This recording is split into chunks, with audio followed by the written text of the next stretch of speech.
Magandang umaga sa inyong lahat. Babasahan ko na ang mga Gemini.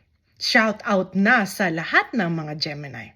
Babasa ako ng 10 cards para sa 2025 effective for the whole year. 5 cards of positive and 5 cards of negative. Para sa positive side, para mapaghandaan mo kung paano mo maabot ang mga pinapangarap mo sa iyong buhay.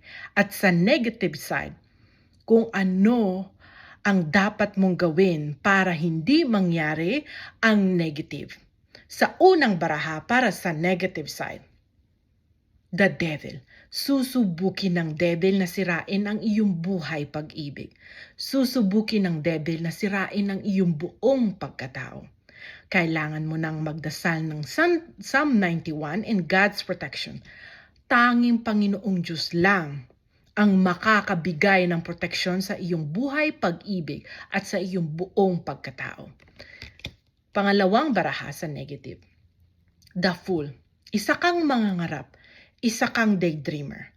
Ano man ang iyong gugustuhin sa iyong buhay ay magkakaroon ng katuparan. Kailangan mo lang umaksyon.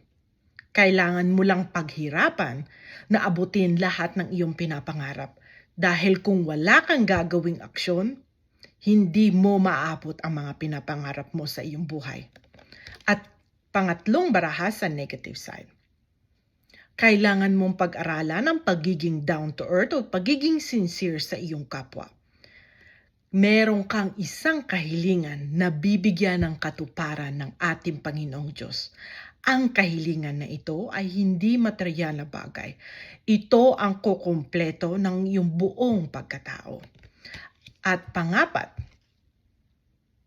dapat alam mo kung paano balansehin kapag maging maalon ang sitwasyon ng iyong buhay. Dapat alam mo ang ipapriority mo sa iyong buhay. Pag-isipan mo ng mabuti lahat ng gagawin mong desisyon kung ano ang mas makakabuti sa iyong buhay.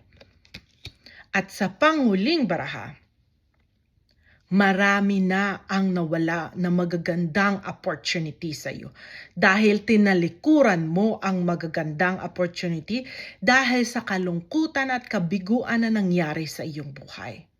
Huwag mo nang hayaan na maraming muli ang masayang na magagandang opportunity ngayong 2025.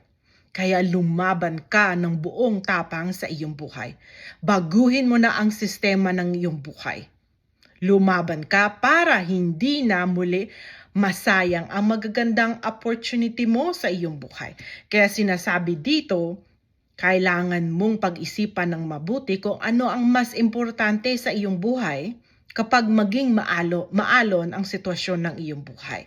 Dapat pag-aralan mo kung paano magiging down to earth at magiging sincere sa iyong kapwa. Dahil bibigyan ng katuparan ng ating Panginoong Diyos ang iyong hiling. At huwag mong hayaan na subukin ka ng devil at ang iyong buhay pag-ibig muli. Kaya, kailangan mo magdasal ng Psalm 91 in God's protection para hindi na maging magulo ang iyong buhay pag-ibig, para hindi na guguluhin ng devil ang iyong pagkatao. At para hindi na muli masayang ang magagandang opportunity mo sa iyong buhay. Kaya sinasabi dito, lumaban ka ng buong tapang, magdasal ka ng Psalm 91 in God's protection para hindi ka nasubukin ng devil at hindi na susubukin ang iyong buhay pag-ibig. At sinasabi din dito na umaksyon ka sa iyong buhay. Huwag lang puro pangarap at maabot mo lahat ng pinapangarap mo sa iyong buhay. At punta naman tayo sa positive side. Ano ba ang dapat mong pagsikapan para magkaroon ng katuparan lahat ng pinapangarap mo? Sa unang baraha, may pagdiriwang sa pagsasama. Ibig sabihin merong celebration na magaganap. At pangalawang interpretasyon, merong kasal na magaganap. So kung magdasal ka ng Psalm 91 in God's protection, Hindi na muli susubukin ng devil ang buhay pag-ibig mo dahil tanging Panginoong Diyos lang ang makakabigay ng proteksyon sa buhay pag-ibig mo. Magiging masaya na ang iyong buhay pag-ibig. At sa pangalawang baraha, the sun means makakamit mo na ang true happiness. Magiging masaya ka na sa iyong buhay dahil ipagkakaloob sa iyo ng ating Panginoong Diyos ang masayang buhay pag-ibig. Magiging masaya na ang iyong buhay pag-ibig ngayong 2025. At sa pangatlong baraha, merong taong tutulong sa iyo na may dalang magandang opportunity sa iyong buhay. Konektado sa tubig at tawid tubig. Ibig sabihin, pwede kang magtagumpay sa ibang bansa o sa negosyo.